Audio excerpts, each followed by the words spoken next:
Welcome back to the channel.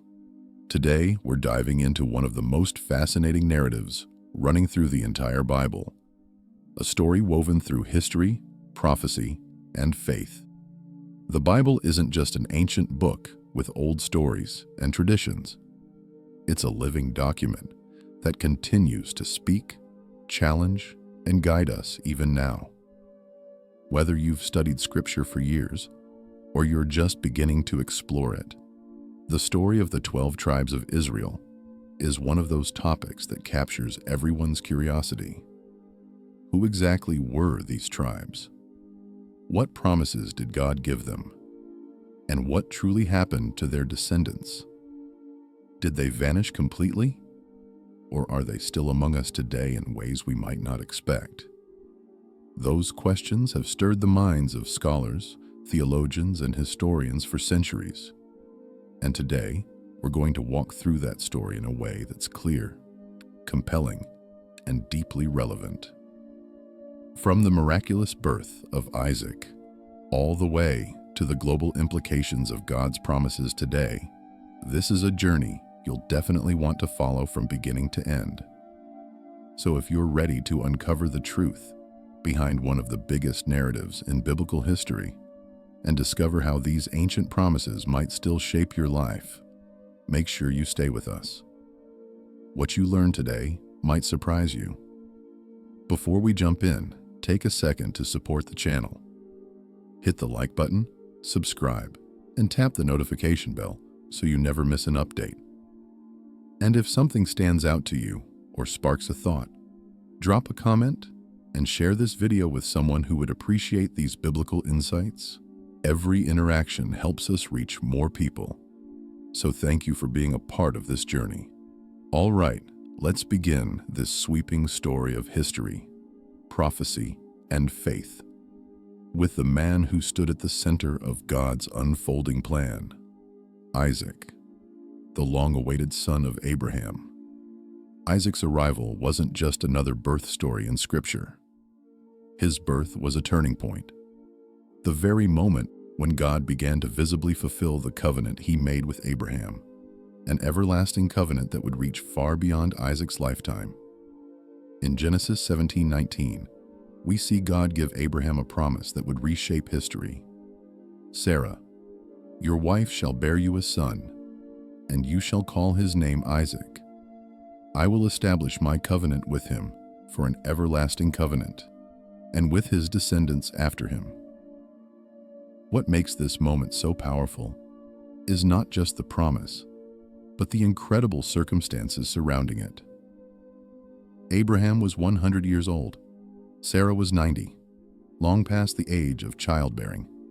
Yet here comes a promise that defies biology, logic, and every human expectation.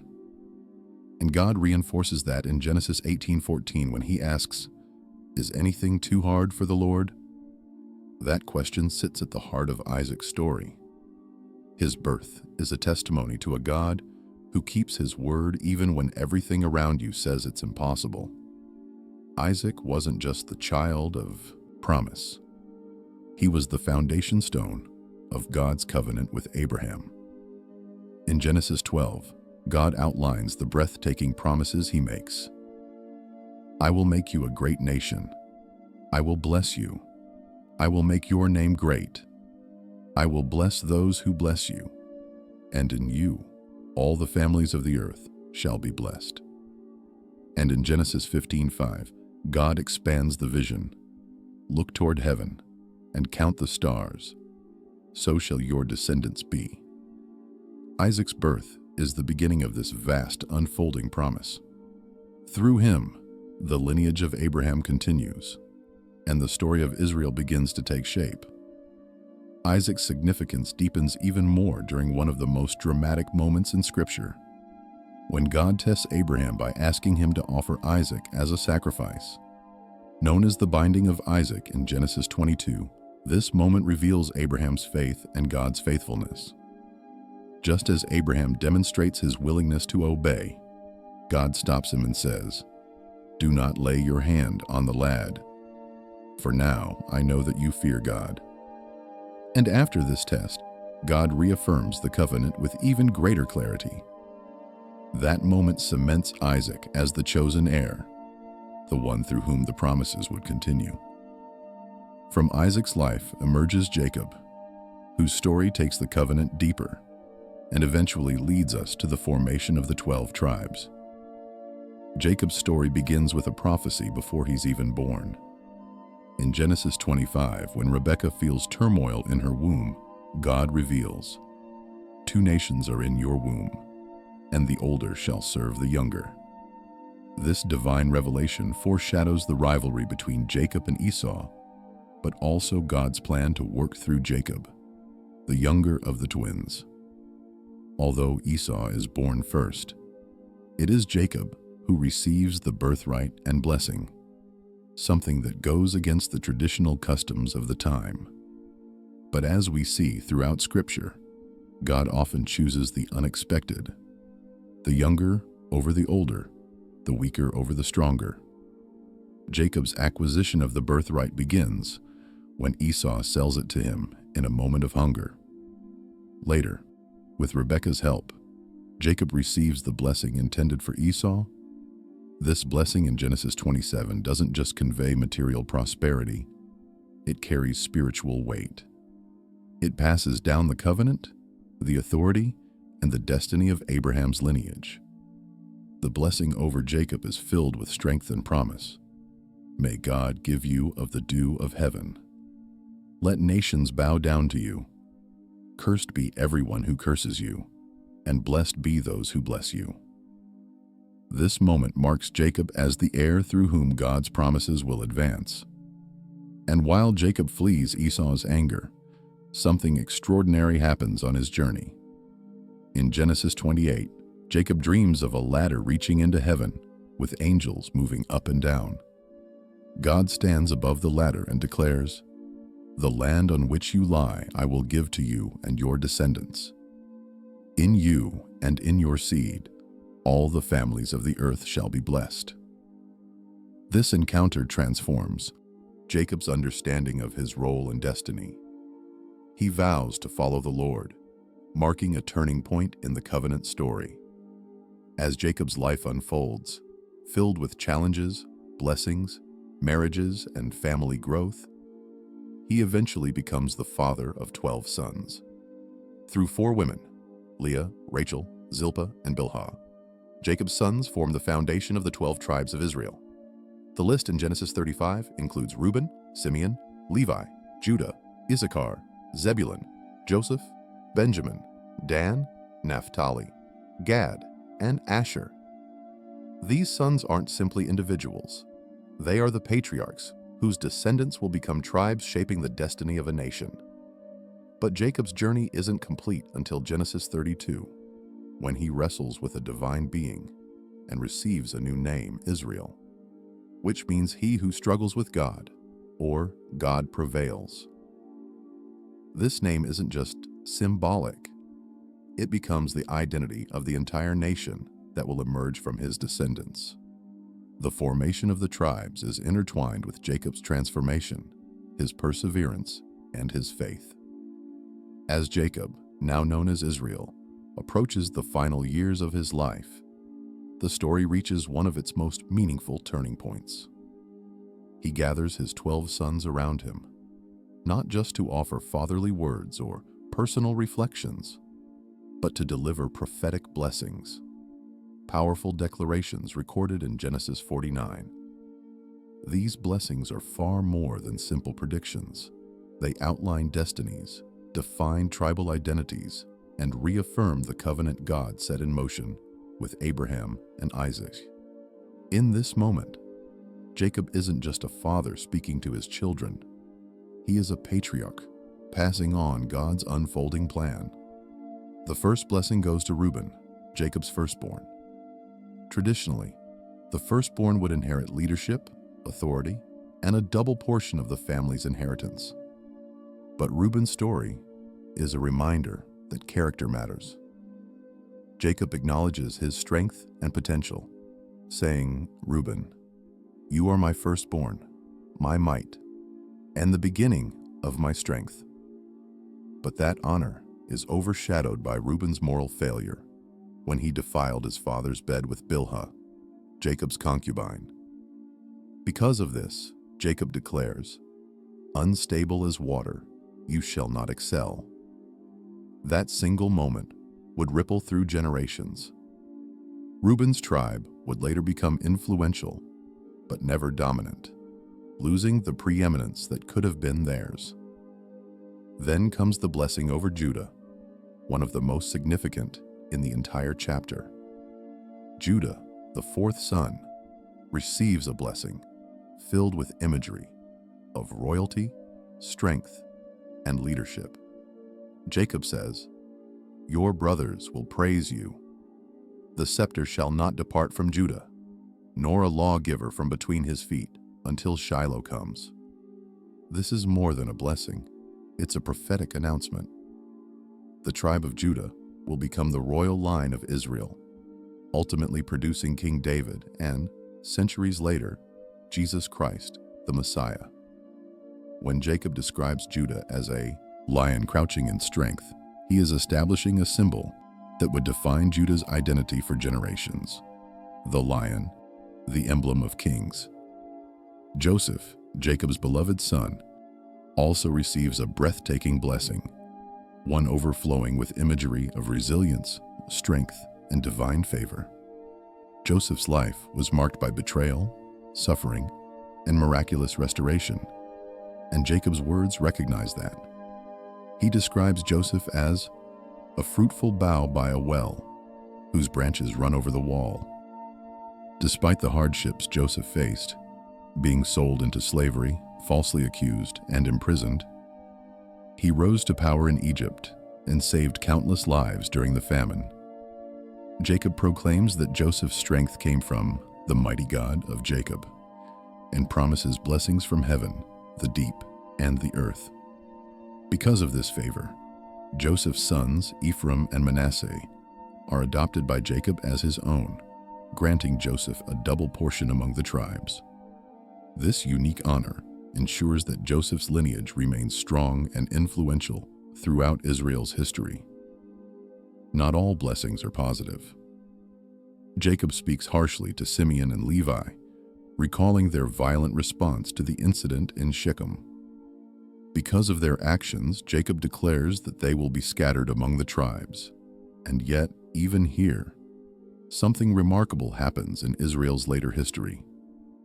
While Simeon becomes a smaller and less prominent tribe, Levi is transformed through service.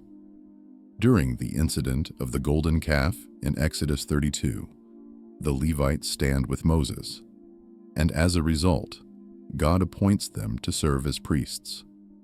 This shift shows that God can redeem even the harshest judgment, turning a rebuke into a calling. Each blessing in Genesis 49 does more than address individual sons. It lays the foundation for the roles their descendants will play. Zebulun will dwell near the sea, reflecting a tribe engaged in maritime trade. Issachar will be strong and industrious. Dan will judge his people. Gad will face battles but triumph in the end. Asher will produce rich food. Naphtali will bring forth good words. Benjamin will be fierce in battle. Every word Jacob speaks becomes a thread in the tapestry of Israel's future. These blessings are also a renewal of the covenant. Just as Abraham received promises and Isaac passed them down, Jacob now transfers those same divine assurances to the tribes that will carry Israel's identity forward. This moment ensures that God's promises are not forgotten or lost, but continue through each generation and each tribe. With the blessings given, the story moves forward into one of the most significant events in Israel's early history, the division of the land. After the miraculous exodus from Egypt and decades of wandering in the wilderness, the Israelites finally stand on the edge of the promised land.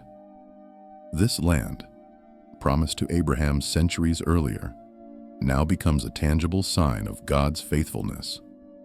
Under Joshua's leadership, Israel conquers the land of Canaan. Then comes the task of dividing it among the tribes, a process carefully documented in Joshua chapters 13 through 21. This distribution isn't random or political. It is guided by God. The land is divided by casting lots, a method that ensured divine direction in the process. In Joshua 13, God tells the aging Joshua, "There remains very much land yet to be possessed," and instructs him to divide the territories among the tribes. The casting of lots symbolizes that each tribe's inheritance is assigned not by human decision, but by God's will.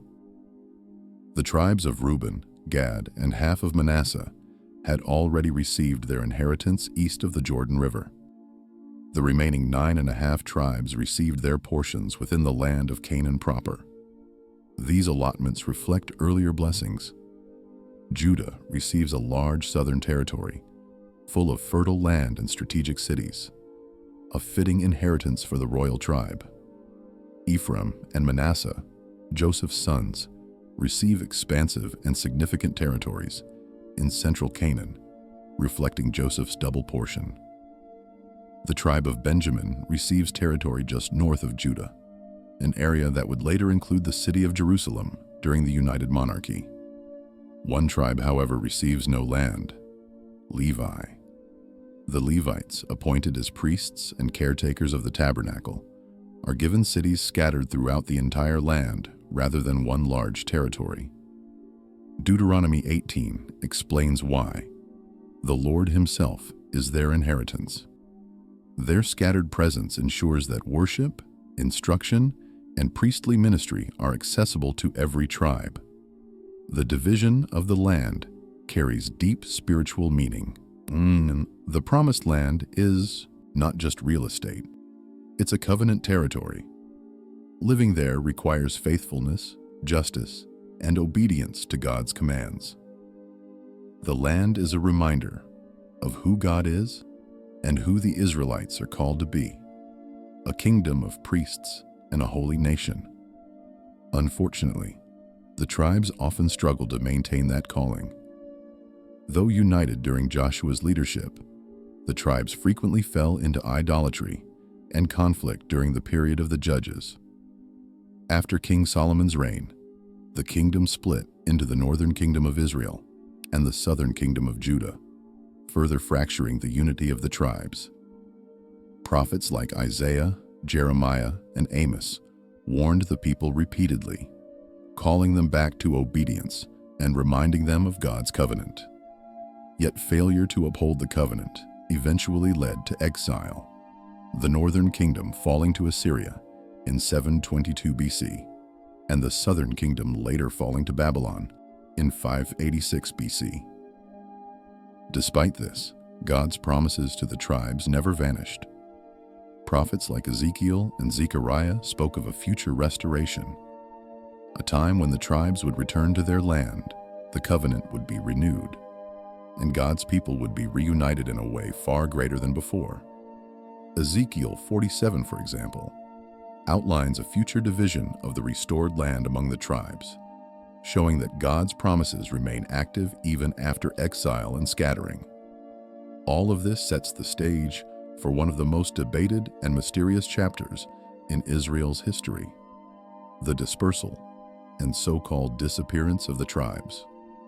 The story of the 12 tribes takes a dramatic and heartbreaking turn after the reign of King Solomon. For years, Israel had been united, a strong kingdom under David, wealthy and influential under Solomon. But after Solomon's death, internal tensions and political struggles caused the kingdom to split in two. The northern kingdom becomes known simply as Israel, made up of 10 tribes, while the southern kingdom, Judah, is comprised of the tribes of Judah and Benjamin, along with many from the tribe of Levi who served in the temple. The northern kingdom's history is marked by instability and disobedience.